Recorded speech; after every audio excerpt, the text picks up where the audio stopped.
नमस्कार भाई दोस्तों, आज आपको ऐसा कुछ बताते हैं और दिखाते हैं जो कि आपने आज तक देखा नहीं होगा, ना ही सुना होगा, ना देखा और ना सुना होगा। एक छोटा सा वीडियो डाला था अपना फेसबुक जो पेज है दीपक फौजी, उसके ऊपर उस पर 3.5 मिलियन 3.5 मिलियन एक वीडियो गया है। आपको दिखा देते हैं, ये देखिए 3.5 मिलियन पे ये वीडियो है।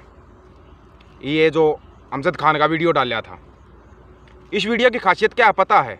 वो वीडियो भी आपको सुना सकते हैं, आपको सुना भी दिया था वीडियो, मैंने सुना भी दिया था। फिर किसी को चाहिए तो ले लेना वीडियो। इस वीडियो के अंदर सबसे बड़ी बात है, जिसका जिक्र किया गया 1984 में उनका अहम रोल था।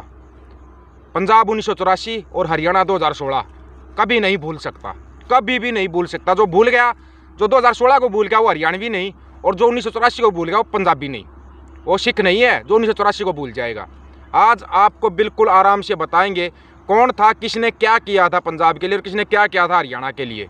सुनना, वीडियो को ज़्यादा से ज़्यादा शेयर करने की जिम्मेवारी आपकी होगी, आपके सामने तथ्यों के साथ बात रखने की जिम्मेवारी हमारी है। सबसे पहले जो साथी नया जुड़ता है ऑफिशियल दीपक फौजी यूट्यूब चैनल के ऊपर, चैनल को सब्सक्राइब करें, बेल आइकन को दबाएं ताकि नोटिफिकेशन आपके पास पहुंचता रहे।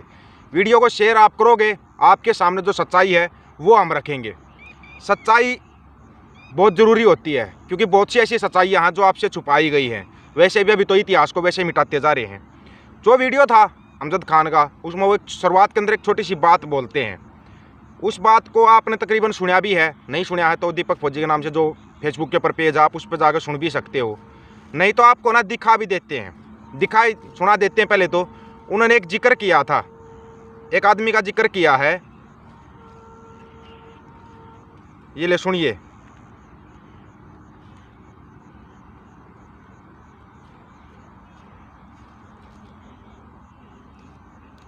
पॉलिटिशियन बने, उनमें एक दत्त साहब को छोड़कर बाकी सब अपनी कन्वीनियंस के लिए बने।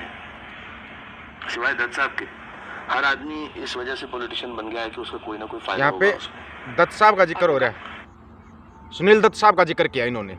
सुनील दत्त साहब कौन थे?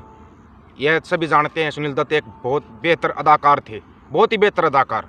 यह भी सबको पता होगा कि वो संजय दत्त के पिताजी हैं, नरगिस के घर वाले थे, ये भी आपको पता है। लेकिन दत्त साहब का योगदान क्या था 1984 के उसमें, ये किसी को पता है? किसी को पता हो तो बताना, ऐसे नहीं कि भाई ऐसे ही कोई हवा में बात बोल दोगे। क्योंकि 1984 के कांड के बाद बहुत कुछ होया था। 1984 का जो कांड होया था ना, उसके बाद अमिताभ बच्चन जैसे कलाकार खुशियां मना रहे थे, जिनको कि आप सुपरस्टार पता नहीं मेगा स्टार क्या क्या बोल रहे हो, उन्होंने खुशियां मनाई थी जो 1984 में पंजाब के अंदर होया था। अब यहाँ पे जो बात आपको असली दिखाएंगे ना, डूब के मर जाना। जो लोग ये कहते हैं कि अमिताभ बच्चन जैसा कलाकार पैदा ही नहीं होता, इससे बड़े बड़े कलाकार हुए हैं, लेकिन सिर्फ और सिर्फ कांग्रेस की मेहरबानी से सुपरस्टार बना था। कांग्रेस की मेहरबानी से। उस टाइम पर सब कुछ था कांग्रेस के हाथ में, क्या मीडिया और क्या सोशल मीडिया, सब कुछ उनके हाथ में होता था। उन्होंने उसके कारण उसको एक बहुत बड़ा सुपरस्टार बना दिया था, बहुत बड़ा सुपरस्टार। हालांकि वो था नहीं, वो एक इंसान ही नहीं है अपनी नज़र में, तो अपनी नज़र में इंसान नहीं है। कौन थे सुनील दत्त साहब और 1984 के उसमें उनका क्या योगदान था? अगर आप सुनोगे ना तो आप हैरान रह जाओगे, हैरान, जो कि आज तक किसी को भी नहीं पता होगा। जून 1984 ਦਾ ਘੱਲੂਘਾਰਾ ਸਿੱਖ ਕੌਮ ਦੇ ਲਈ ਅਜਿਹਾ ਵਰਤਾਰਾ ਸੀ ਜੋ ਰਹਿੰਦੀ ਦੁਨੀਆ ਤੱਕ ਸਿੱਖ ਕੌਮ ਨੂੰ ਯਾਦ ਰਹੂ। ਅਸਲ ਵਿੱਚ ਇਹ ਬੇਪਰਵਾਹ ਵੱਲੋਂ ਸਿੱਖ ਕੌਮ ਨੂੰ ਖਤਮ ਕਰਨ ਦੀ ਬਿਰਤੀ ਦਾ ਸਿਖਰ ਸੀ, ਜਿਸ ਬਾਰੇ ਅਫਜ਼ਲ ਅਹਿਸਾਨ ਰੰਧਾਵਾ ਨੇ ਲਿਖਿਆ ਸੀ, ਅੱਜ ਵੈਰੀਆਂ ਕੱਢ ਵਿਖਾਇਆ 5 ਸਦੀਆਂ ਦਾ ਵੈਰ। ਇਸ ਘੱਲੂਘਾਰੇ ਦੀ ਪੀੜ ਹਰ ਸਿੱਖ ਨੇ ਸਹੀ ਤੇ ਨਾਲ ਹੀ ਕੁਝ ਅਜਿਹੇ ਲੋਕਾਂ ਨੇ ਜਿਨ੍ਹਾਂ ਦੀਆਂ ਜੜ੍ਹਾਂ ਪੰਜਾਬ ਨਾਲ ਜੁੜੀਆਂ ਸਨ। ਅਜਿਹੇ ਹੀ ਸਨ ਅਦਾਕਾਰ ਸੁਨੀਲ ਦੱਤ, ਜਿਨ੍ਹਾਂ ਨੇ ਇਸ ਪੀੜ ਨੂੰ ਮਹਿਸੂਸ ਕੀਤਾ। ਜਿੱਥੇ ਅਮਿਤਾਭ ਬੱਚਨ ਵਰਗੇ ਲੋਕਾਂ ਨੇ ਨਵੰਬਰ 1984 'ਚ ਸਿੱਖਾਂ ਉੱਤੇ ਹੋਏ ਕਾਂਡ ਉੱਤੇ ਖੁਸ਼ੀਆਂ ਮਨਾਈਆਂ ਸਨ, ਉੱਥੇ ਹੀ ਜੂਨ 1984 ਦੇ ਦੁੱਖ ਨੂੰ ਆਪਣਾ ਸਮਝ ਕੇ ਦਮਦਾਰ ਅਦਾਕਾਰ ਸੁਨੀਲ ਦੱਤ 73 ਦਿਨ ਪੈਦਲ ਚੱਲ ਕੇ 1987 'ਚ ਬੰਬੇ ਤੋਂ ਸ਼੍ਰੀ ਹਰਿਮੰਦਰ ਸਾਹਿਬ ਗੁਰੂ ਰਾਮਦਾਸ ਸਾਹਿਬ ਜੀ ਦੇ ਦਰਸ਼ਨ ਕਰਨ ਲਈ ਪਹੁੰਚੇ ਸਨ। 1984 में आए थे। ਕਿਹਾ ਸੀ ਕਿ ਇਸ ਧਰਤੀ ਉੱਤੇ ਸ਼੍ਰੀ ਦਰਬਾਰ ਸਾਹਿਬ ਹੀ ਇੱਕ ਅਜਿਹਾ ਸਥਾਨ ਹੈ ਜਿੱਥੇ ਆ ਕੇ ਉਹ ਸਕੂਨ ਮਹਿਸੂਸ ਹੁੰਦਾ ਹੈ ਜਿਵੇਂ ਆਪਣੀ ਮਾਤਾ ਦੀ ਗੋਦ ਵਿੱਚ ਪੈ ਕੇ ਮਿਲਦਾ ਹੈ। ਇੱਥੇ ਮਨੁੱਖਤਾ ਲਈ ਬਸ ਪਿਆਰ ਹੀ ਪਿਆਰ ਹੈ। सबसे बड़ी बात बोलियो सुनना, ਐ ਖੁਦਾਈ ਦੇ ਸਮੁੰਦਰ, ਮੈਨੂੰ ਮਾਫ ਕਰਨਾ ਜੋ ਇਸ ਧਰਤੀ ਤੇ ਹੋਇਆ, ਪਰ ਮੈਂ ਕੁਝ ਵੀ ਨਾ ਕਰ ਸਕਿਆ। ਅਜਿਹਾ ਕਹਿੰਦਿਆਂ ਹੀ ਉਹ ਭਾਵੁਕ ਹੋ ਗਏ ਸਨ। ਦੱਸ ਦਈਏ ਕਿ ਜੂਨ 1984 ਵਿੱਚ ਉਸ ਸਮੇਂ ਦੀ ਕਾਂਗਰਸ ਹਕੂਮਤ ਨੇ ਸ਼੍ਰੀ ਦਰਬਾਰ ਸਾਹਿਬ ਉੱਤੇ ਹਮਲਾ ਕੀਤਾ ਸੀ ਤੇ ਸ਼੍ਰੀ ਅਕਾਲ ਤਖਤ ਸਾਹਿਬ ਨੂੰ ਢਾਹ ਦਿੱਤਾ ਸੀ।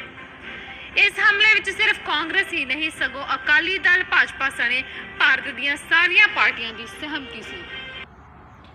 अभी आप बताइए, आप जिनको बोलते हैं स्टार सुपरस्टार या आप कुछ भी बोलते हैं, जिनको जो कुछ भी बोलते हैं, क्या सुनील दत्त साहब का जो योगदान है वो भुलाया जा सकता है? भुलाया जा सकता है। उन्होंने दरबार साहिब में आके ये बात बोली थी कि आपके लिए मैं कुछ भी नहीं कर पाया। और भी बहुत सी बातें हैं जो दत्त साहब के बारे में कोई नहीं जानता होगा, कोई भी नहीं जानता होगा। दत्त साहब वही थे जिन्होंने उनके बेटे के ऊपर जो आरोप लगा था, टाडा का जो केस लगा था, वो टाडा का कानून ही तोड़वा दिया था। अगर वो टाडा का कानून नहीं तोड़ता ना, टूटता, तो आज संजय दत्त भी किसी के बीच में नहीं होता। वो थे दत्त साहब। दत्त साहब पंजाब के ही रहने वाले थे। ये बहुत कम लोगों को पता है, बहुत ही कम लोगों को पता है। जहाँ 1984 में जो कांड होया, हरमिंदर साहब पे जो अटैक होया, हमला होया, अमिताभ बच्चन जैसों ने बड़ी बड़ी रैलियां करके खुशियां मनाई थी और इंदिरा गांधी के गुण गाए थे इंदिरा गांधी के। वही दत्त साहब ने 84 दिन की पैदल यात्रा बॉम्बे से लेके हरमिंदर साहब तक पैदल यात्रा की थी। पैदल यात्रा करके हरमिंदर साहब आके उन्होंने बोला था कि मैं देना नहीं दे सकता, जो होया उसके लिए मैं कुछ भी नहीं कर पाया।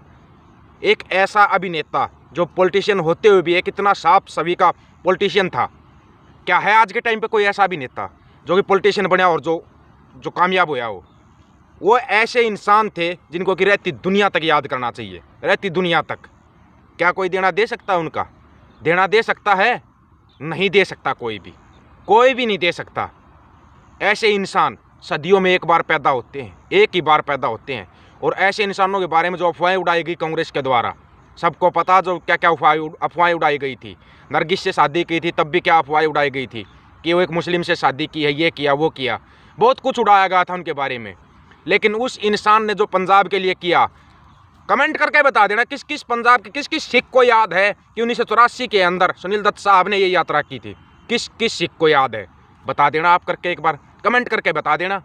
ये सबको पता, यहाँ पर बात हक और सच की जाएगी, कौन साथ है कौन साथ नहीं है। और 2016 में जो हरियाणा में हुआ था उसमें कौन साथ था? कोई भी नहीं, सभी ने अपनी राजनीतिक रोटियाँ सेकी थी।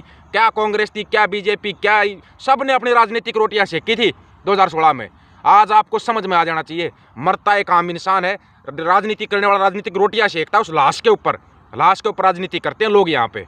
और वही हो रहा है अभी फिलहाल पंजाब में। क्या हो रहा है फिलहाल पंजाब में? यही इंतजार किया कर रहा है कब किसकी मौत की खबर आए और लोग अपनी राजनीतिक रोटियाँ सेकें। यही तो हो रहा है। कोई रवनीत बिट्टा बोल रहा है तो भगवंत मानकर केजरीवाल के पैर भी छू रहा है। पता चला वो इतना क्यों बोल पा रहा है? क्योंकि सिर पे हाथ किसका है? केजरीवाल एक बढ़िया है, बढ़िया। ये कभी आपका हो ही नहीं सकता, कभी नहीं हो सकता, ये याद रख लेना। कभी नहीं हो पाएगा ये आपका। जिनको राजनीति करनी है वो राजनीतिक रोटियां सेक रहे हैं पंजाब के नाम पे, पंजाब के नाम पर राजनीतिक रोटियां सेक रहे हैं। अब शुरुआत होने वाली हरियाणा के अंदर, कैसे होगी वो सुन लेना। अगर अमृतसर में धारा 144 लगती है ना, तो आज से हरियाणा के अंदर मास्क कंपलसरी कर दिया गया है। सिर्फ और सिर्फ किसान आंदोलन ना उठ पाए इसके लिए, किसान आंदोलन को दबाने के लिए हर हथकंडा अपनाया जाएगा। ये पता, या तो किसान आंदोलन पंजाब से उठेगा और फिर जब हरियाणा साथ होगा तो फिर ये आंदोलन बड़ा बन जाएगा। ये है वो संयुक्त पंजाब की ताकत जो आपको बार बार बताते आए हैं, लेकिन आपकी समझ में नहीं आ रही, आपकी समझ में नहीं आ रहा कुछ भी। धीरे धीरे सब समझ में आ जाएगा। ये जब आंदोलन हो रहा था तब भी ये लोग ऐसा ही मास्क का ड्रामा लेके आए थे, कहीं कुछ होया। अभी न्यूज़ों में चलना शुरू हो जाएगा कि ये बीमारी अगर फैली थी तो किसान आंदोलन के कारण फैली थी। ये भी चलेगा ड्रामा, आप न्यूज़ देखना, ये ड्रामा चलेगा, बहुत ज़्यादा चलेगा।